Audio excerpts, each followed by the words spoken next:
agar apa yang kita pelajari nanti bisa bermanfaat bagi kita semua. Silakan ketua kelas dipimpin berdoa. Mbak Anas, bisa dipimpin berdoa? Bisa, Bu. Sebelum kita mulai pembelajaran, marilah kita berdoa. Berdoa dimulai. Berdoa selesai.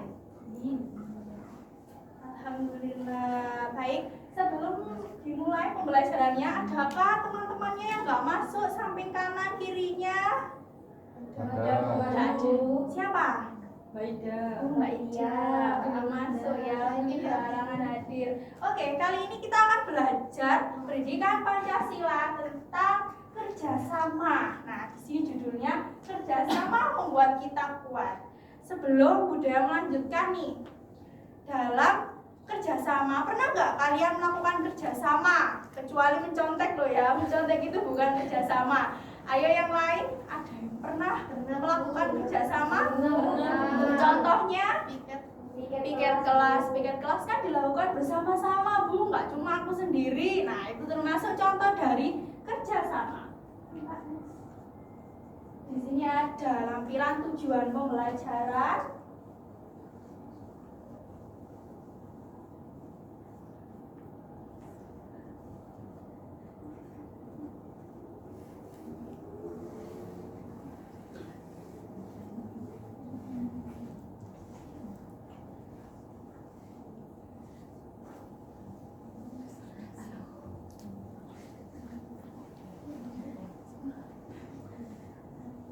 Sebentar ya, Budaya playkan video tentang kerjasama.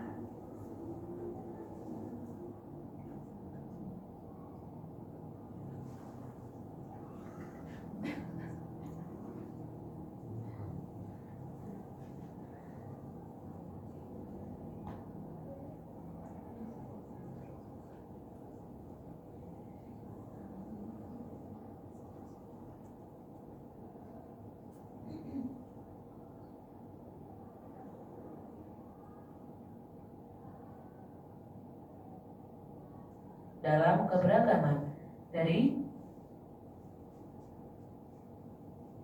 Budaya playkan sedikit ya tentang kita balik lagi di kerjasama. channel pojok kelas. Diperhatikan. Hari ini kita akan membahas tentang kerjasama dalam keberagaman dari kelas 4 Popel PPKN. Tema 1. Selamat belajar. Indonesia memiliki banyak sekali keberagaman. Indonesia terdiri atas berbagai macam suku bangsa dan budaya, namun tetap dalam satu wadah, Negara Kesatuan Republik Indonesia. Keberagaman tersebut merupakan anugerah dari Tuhan Yang Maha Esa yang wajib kita syukuri. Keanekaragaman dapat kita lihat dari pakaian adat, suku, permainan daerah, makanan adat, rumah adat, lagu daerah, tarian daerah, dan masih banyak lainnya. Sebagai warga negara Indonesia, kita wajib bangga terhadap keberagaman yang ada di Indonesia. Menghargai perbedaan merupakan wujud dari semangat persatuan dan kesatuan. Semangat persatuan dan kesatuan dapat kita lihat di lingkungan keluarga, tetangga, masyarakat, dan sekolah. Hal tersebut dapat terlihat dari beberapa kerjasama yang dilakukan. Kerjasama adalah suatu usaha bersama antara individu atau kelompok sosial untuk mencapai tujuan bersama. Dapatkah kalian menyebutkan kerjasama yang pernah kalian lakukan? Contoh kerjasama di rumah, kalian dapat membersihkan rumah bersama anggota keluarga dan juga belajar bersama.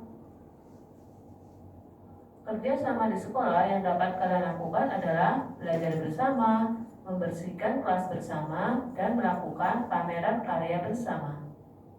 Menghargai perbedaan akan memperkuat persatuan dan kesatuan. Semua orang harus hidup rukun meskipun memiliki perbedaan.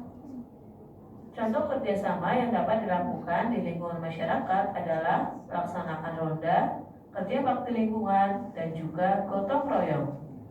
Kegiatan ini akan sangat meningkatkan semangat persatuan dan kesatuan warga masyarakat, sehingga tercipta lingkungan yang aman dan damai.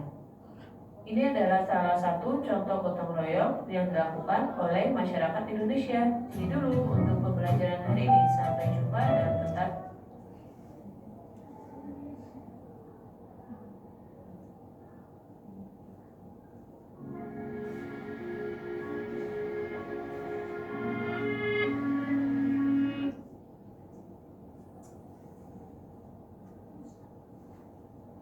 Tadi kan kita sudah melihat video tentang apa sih kerjasama itu. Nah, Bunda mau tanya nih sekarang, bayangkan halaman sekolah kita kotor, banyak sampah, banyak daun kering. Terus lebih baik dibersihkan sendirian atau bersama-sama dengan teman? Bersama-sama dengan teman. Itu juga salah satu contoh kerja sama. Yuk kita kenali arti kerjasama. Kerjasama adalah kegiatan yang dilakukan bersama untuk mencapai tujuan bersama. Nah itu tadi ya, kerjasama mencerminkan nilai kebersamaan dan persatuan dalam kehidupan sehari-hari. Nah di sini Bunda ada punya gambar contoh-contoh kerjasama yang mudah dan sering kita lakukan. Yang pertama ada kerjasama di rumah. Kira-kira di gambar itu lagi ngapain? Lagi bersih-bersih rumah sama ayah dan ibu. Nah itu termasuk contoh kerjasama di lingkungan rumah. Terus dari gambar yang kedua ada contoh kerjasama di sekolah. Kira-kira ngapain itu mereka di sekolah? Membersihkan ruang kelas. Bagus banget. Selanjutnya ada kerjasama di masyarakat. Nah itu kira-kira bapak-bapak di situ lagi ngapain? Kerja. Nah ini termasuk contoh kerjasama ya. Selanjutnya apa sih Bu manfaat kerjasama? Manfaat kerjasama yang pertama membuat segala sesuatu terasa lebih mudah, cepat dan menyenangkan. Jadi kita kerjasama. Semisal tadi mau membersihkan halaman sekolah kan luas ya. Luas, kalau dilakukan sama-sama jadi mudah dan cepat. Kalau sendirian kan lama. Tapi kalau sama-sama dengan teman, otomatis pekerjaan tersebut akan lebih mudah, cepat dan menyenangkan. Yang kedua, kerjasama juga menumbuhkan rasa persatuan dan kebersamaan. Sesuai dengan nilai-nilai Pancasila, terutama sila ketiga. Bunda mau tahu bunyi sila ketiga itu gimana sih? Persatuan Indonesia. Pintar banget. Selanjutnya yang ketiga, menciptakan suasana rukun, menumbuhkan tanggung jawab bersama.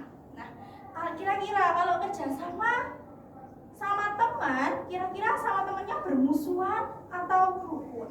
Rukun. Ya kita bersama-sama berarti nggak bermusuhan dong. Berarti harus rukun. Oke, selanjutnya ada kerjasama yang berjiwa Pancasila. Menurut Jurnal Jupetra 2023, kerjasama mencerminkan nilai dari semua sila Pancasila. Yang pertama, kerjasama tanpa membedakan agama. Jadi meskipun tadi, semisal contohnya membersihkan halaman sekolah, di dalam satu kelas tadi ada teman kita yang agamanya non-muslim. Ada yang beragama Hindu, ada yang beragama Buddha, beragama Kristen. Tanpa membeda-bedakan agama, kita bersama-sama membersihkan halaman, bekerja sama tadi. Selanjutnya yang kedua, sila kedua, saling menghargai dan membantu. Nah, dalam kerjasama nggak ada sih lombo temennya yang lain bersih-bersih, masa kita cuma duduk, enggak kan? Jadi semuanya harus bekerja sama, harus bergerak. Selanjutnya yang ketiga, sila ketiga, menjaga persatuan dan kekompakan. Nah, kerjasama itu menumbuhkan sikap persatuan di dalam kita. Jadinya tumbuhlah nanti kekompakan, di mana kita kompak nih sama-sama bareng-bareng dalam membersihkan halaman sekolah itu tadi. Selanjutnya sila keempat, mau berdiskusi dan mendengarkan pendapat teman. Jadi kerjasama gak boleh semisal ke temennya, aku nggak mau membersihkan itu, kamu aja, aku nggak suka kotor diselokan, nggak boleh gitu. Harus mendengarkan pendapat teman. Temannya berpendapat kamu di sini ya, aku di sini. Nah gitu. Selanjutnya ada sila kelima, membagi tugas secara adil. Ini tadi gak ada yang semisal temen yang cantik gak dikasih tugas, temen yang bukan nggak cantik ya, kurang cantik, disuruh membersihkan selokan. Nah, itu tidak boleh. Semuanya harus dibagi rata. Semua memiliki tugas. Kerjasama bukan hanya tentang bekerja bersama untuk menyelesaikan tugas, tetapi juga tentang menumbuhkan rasa saling percaya, menghargai, dan bersatu. Melalui kerjasama kita belajar bahwa setiap orang memiliki peran penting sekecil apapun untuk mencapai tujuan bersama. Nah, tadi kalau contohnya budaya tujuannya membersihkan halaman sekolah, berarti tujuan kita bersama-sama agar sekolah halamannya menjadi bersih. Oke, selanjutnya ada kesimpulan. Dalam kehidupan sehari-hari, kerjasama menunjukkan bahwa kita tidak bisa hidup sendiri, melainkan saling membutuhkan. Perbedaan bukan penghalang, justru kekuatan yang membuat kita lebih lengkap. Saat kita bekerja sama dengan tulus, kita menerapkan nilai-nilai Pancasila, terutama yang pertama persatuan Indonesia. Tadi ya sudah Bunda jelaskan. Karena kita bersatu dalam keberagaman, jadi kerjasama nggak boleh mandang agama, ras, suku, warna kulit, bentuk rambut dan lain-lain. Tidak, kerjasama tidak beda-bedakan, harus bersama-sama apapun itu dan dari kalangan manapun. Selanjutnya, keadilan sosial bagi seluruh rakyat Indonesia. Ini bunyi sila keberapa ya? Keadilan sosial bagi seluruh rakyat Indonesia? Keberapa? 5. Karena kita berbagi tugas dengan adil. Nah, tadi sudah saya jelaskan. Selanjutnya yang ketiga, kemanusiaan yang adil dan beradab, karena kita saling menghargai dalam setiap kerjasama.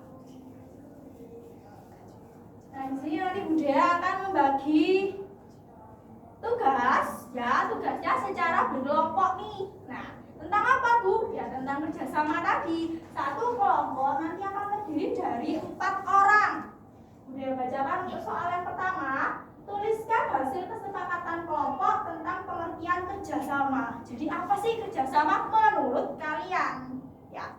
Selanjutnya, yang kedua, sebutkan 3 contoh kerjasama yang pernah kelompok kalian lakukan. Misal ngapain? Pokoknya selain mencontek ya.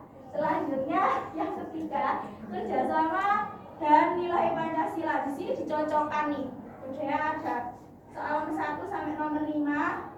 Yang nomor 1 membagi tugas secara adil. Ini termasuk kerjasama dalam sila keberapa dan seterusnya. Selanjutnya, dalam satu kelompok nanti, dan kemarin kan sudah Bunda suruh membawa kertas lipat ya. Nanti kita akan membuat karya timbul. Karya timbul apa sih Bu? Kolase. Nah, di mana kolase itu tadi bertemakan kerjasama. Boleh gambar anak-anak yang sedang membersihkan kelas sambil pegang sapu 3 anak, tapi tekniknya menggunakan kolase pakai kertas lipat, jadi ditempel satu-satu. Itu terus nanti ditulis hasilnya. Baik. Tadi dia mau tanya, tadi belajar tentang apa ya? Kerjasama. Coba Budaya tanya nih, Mbak Anas. Kalau kerjasama itu boleh nggak membeda-bedakan teman? Tidak Bu. Jauh, baik. Beri tepuk tangan untuk Mbak Anas. Nah, jadi itu tadi udah ingatkan kerjasama itu penting asalkan dalam tujuan yang baik. Jadi bukan berarti mencontek boleh kok Budaya kan mencontek termasuk kerjasama kan bareng-bareng bukan. Kalau mencontek dan lain-lain itu bukan contoh kerjasama. Contoh kerjasama ya itu tadi kayak membersihkan rumah sama ayah dan ibu, membersihkan sekolah sama teman-teman. Terus kalau di masyarakat tadi ada bapak-bapak ngapain? Kerja bakti. Baik, demikian dari Budaya. Kita lanjutkan di pertemuan yang akan datang. Silakan ketua kelas dipimpin untuk berdoa. Berdoa mulai selesai. Alhamdulillah pembelajaran kita sudah selesai. Budaya akhiri dulu. Wassalamualaikum warahmatullahi wabarakatuh. Waalaikumsalam warahmatullahi wabarakatuh.